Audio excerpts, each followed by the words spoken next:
Charles Dillon Perrin fue el tercer director del observatorio. Él asume en 1909 y es uno de los directores que más tiempo estuvo en ese puesto en el observatorio, porque está hasta su jubilación en 1936. Él produce varias cuestiones muy importantes en el observatorio, pero la principal de ellas es que abre nuevas líneas de investigación.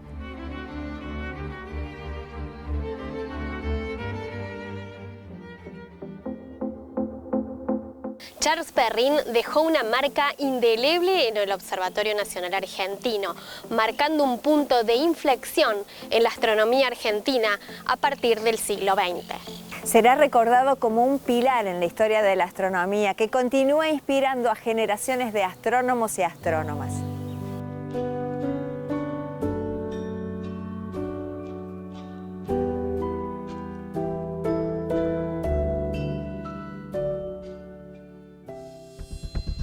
¿Cómo les va? Buenas noches, bienvenidos. Esto es Redacción Abierta.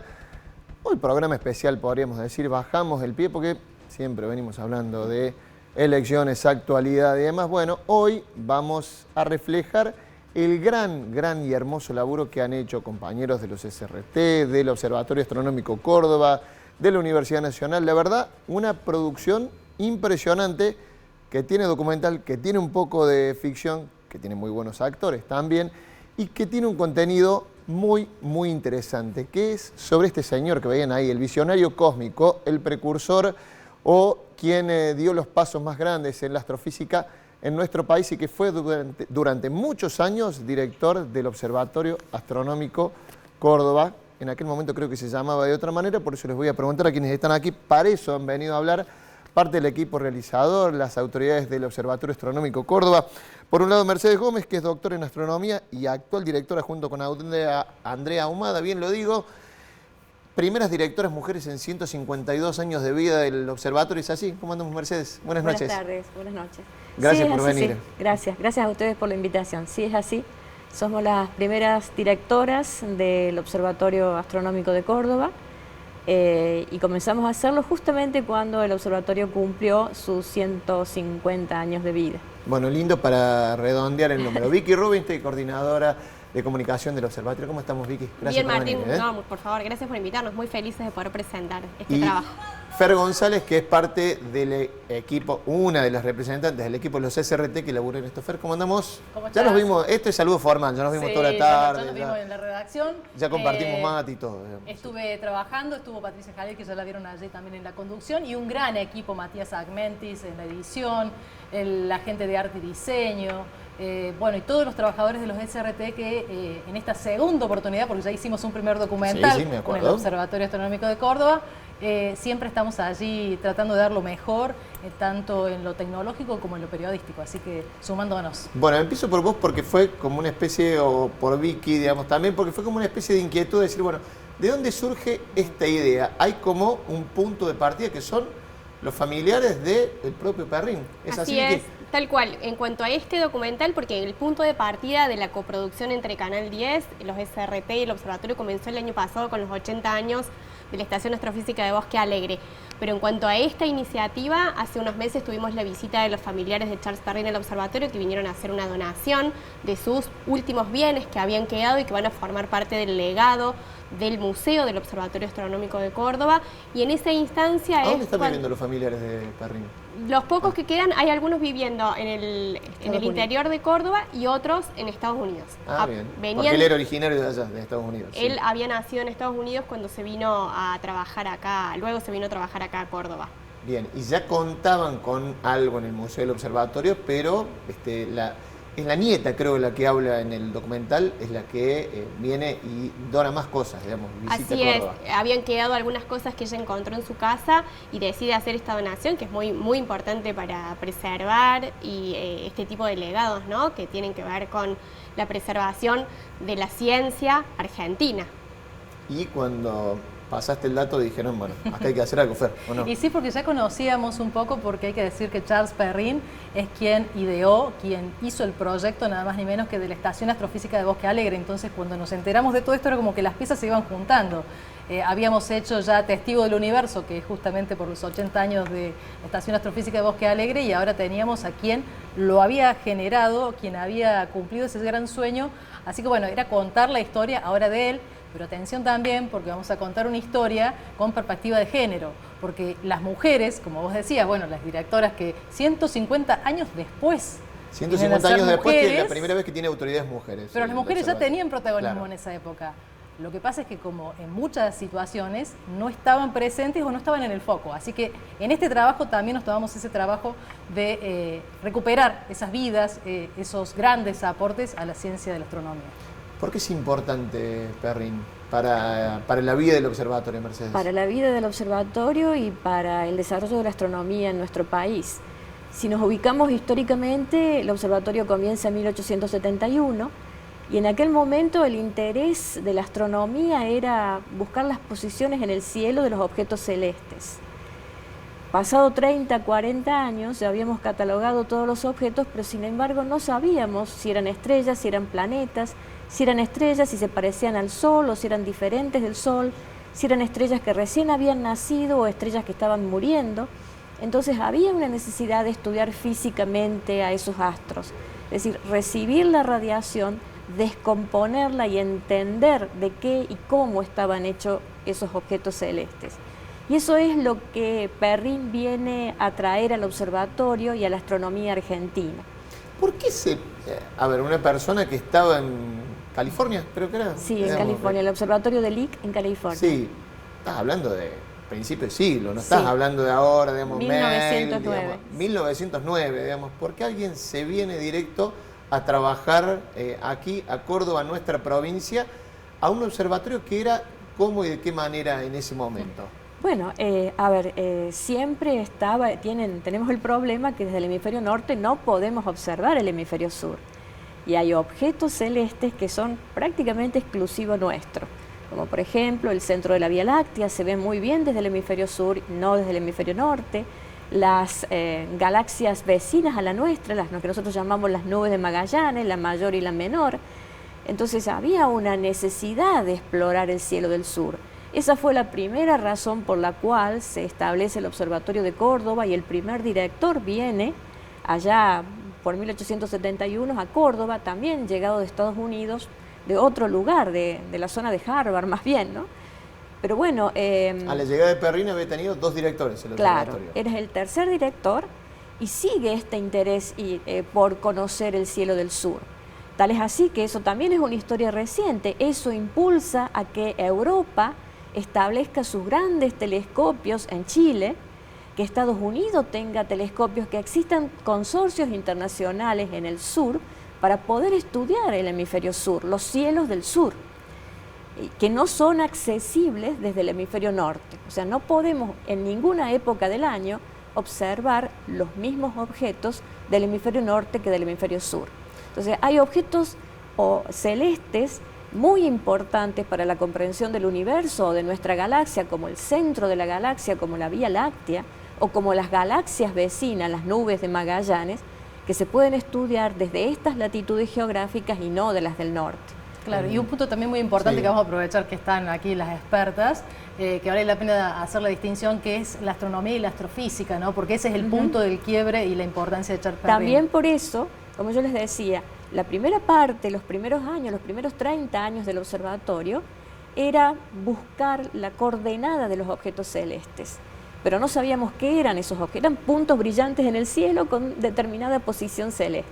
¿Pero qué son? ¿Cómo son? ¿Son viejos? ¿Son nuevos? Entonces, todo eso es lo que nos permite saber la astrofísica.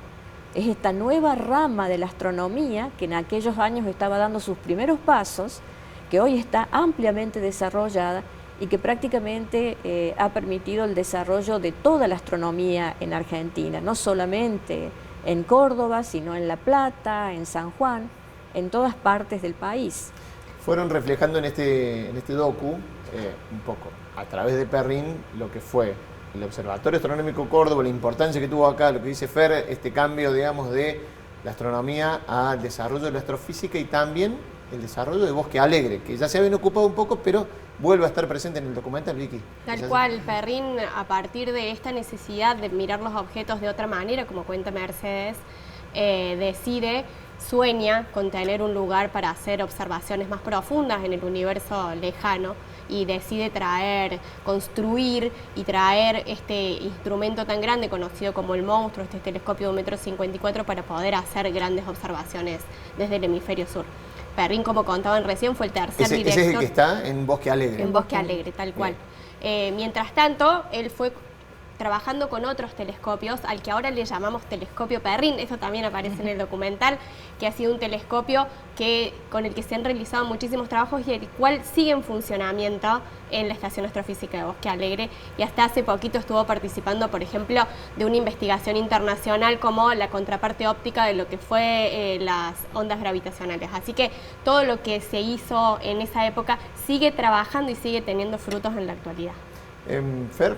Sí, desde lo audiovisual, sí, quiero decir que cuando empezamos a conocer, claro, la historia, decíamos, los viajes de Perrin, porque, por ejemplo, ahora, ese mismo telescopio es el que se va a San Juan, lo llevan para allá, después vuelve a Córdoba, queda una parte que es el soporte que está... Hoy es parte del museo, lo que es la montura del telescopio, es el telescopio que cuando vos entras al observatorio... Está afuera. Está afuera, esa es la montura original del telescopio, que fue recuperada, fue trabajada y hoy es parte del legado del museo, del observatorio, del acervo. Ahora, de lo que venimos hablando con Mercedes, a veces, y vos estarás acostumbrada, Vicky, que estás acostumbrada a comunicar la ciencia. Bueno, uno tiene un montón de ideas y demás. Ahora, después hay que plasmarla, tiene que quedar...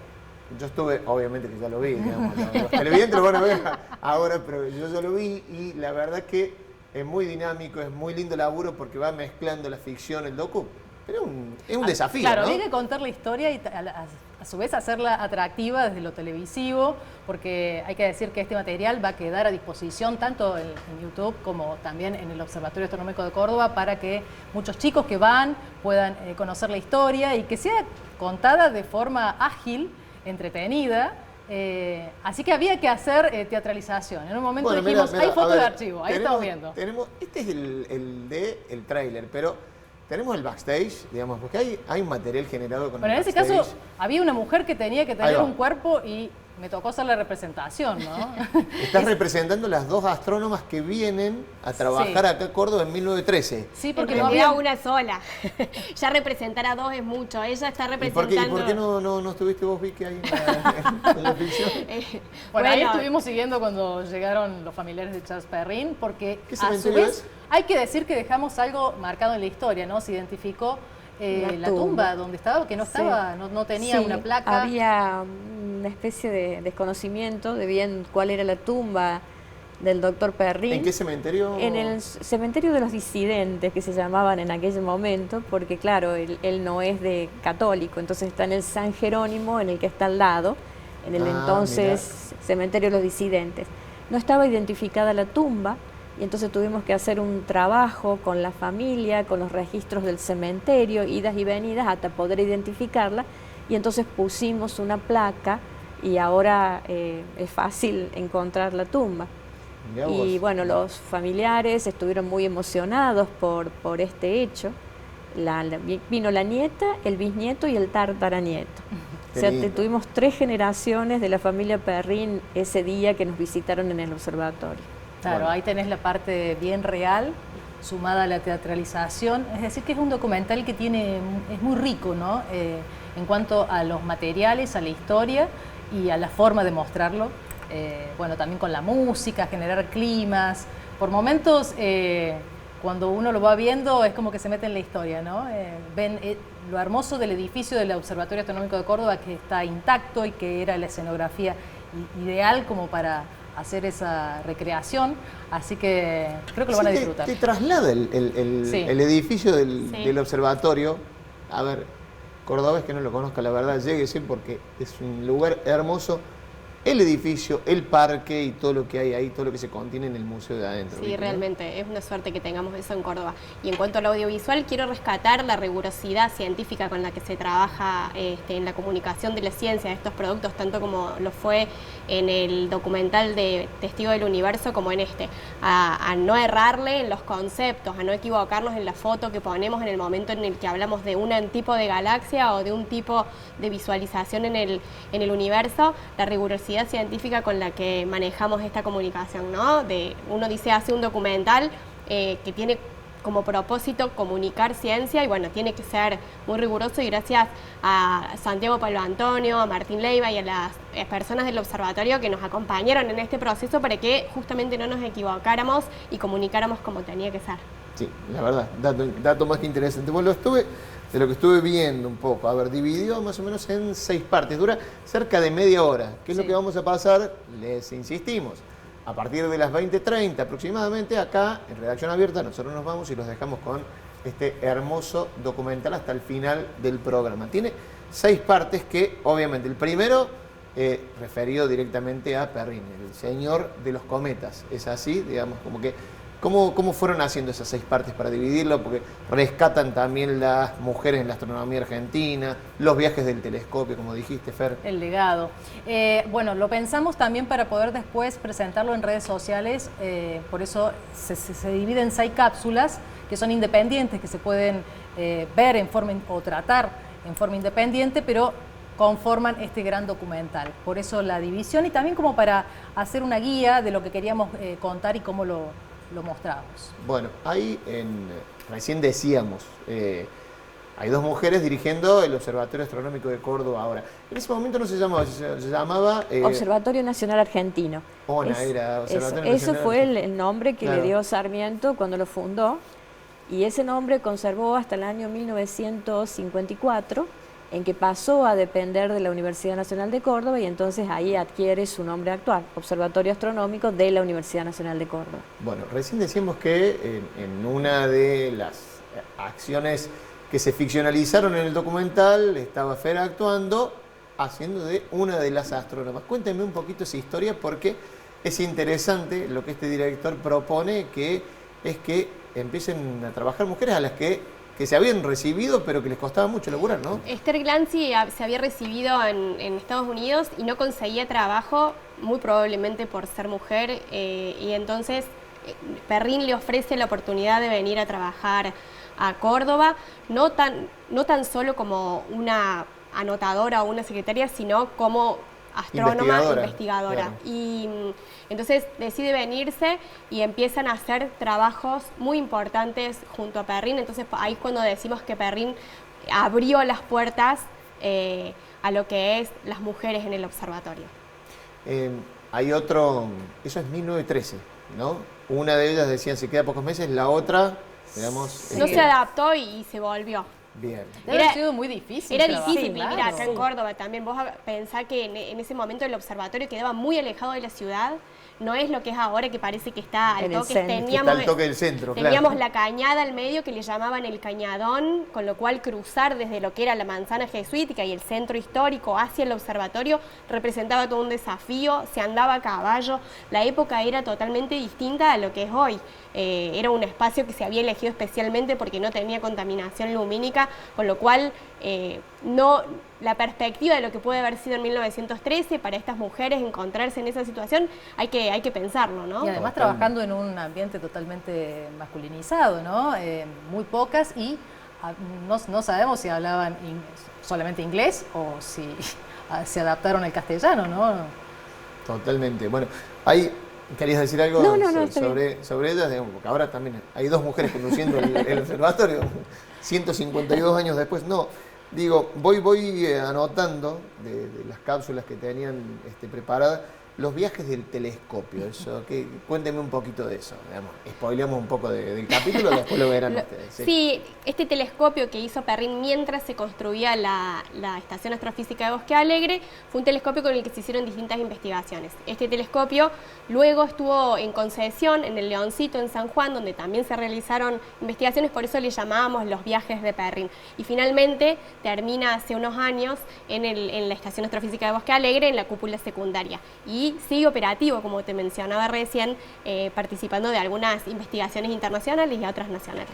Él llegó a ver la Estación Astrofísica de Bosque Alegre, digamos, porque fue uno de sus mentores, pero... La Estación Astrofísica de Bosque Alegre se funda el 5 de julio de 1942, cuando el director del observatorio era el doctor Gaviola.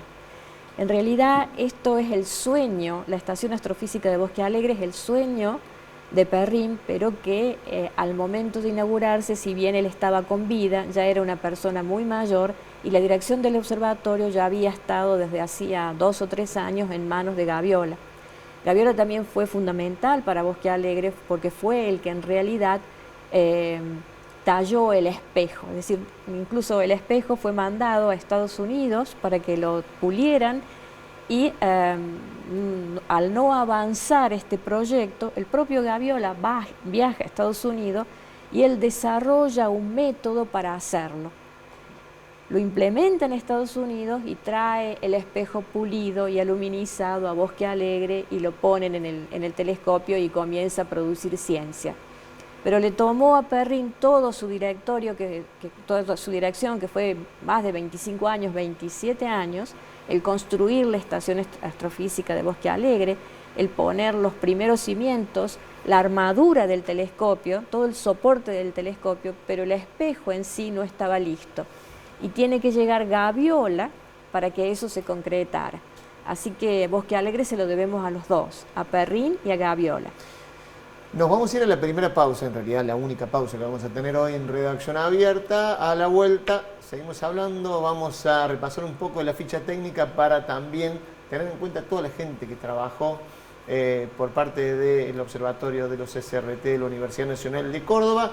Y si proyectamos el documental, estamos haciendo un programa especial de Redacción Abierta dedicándonos a la difusión de la ciencia, a hablar sobre este hermoso documental visionario cósmico que en minutos nada más les vamos a pasar. Pausa, ya venimos.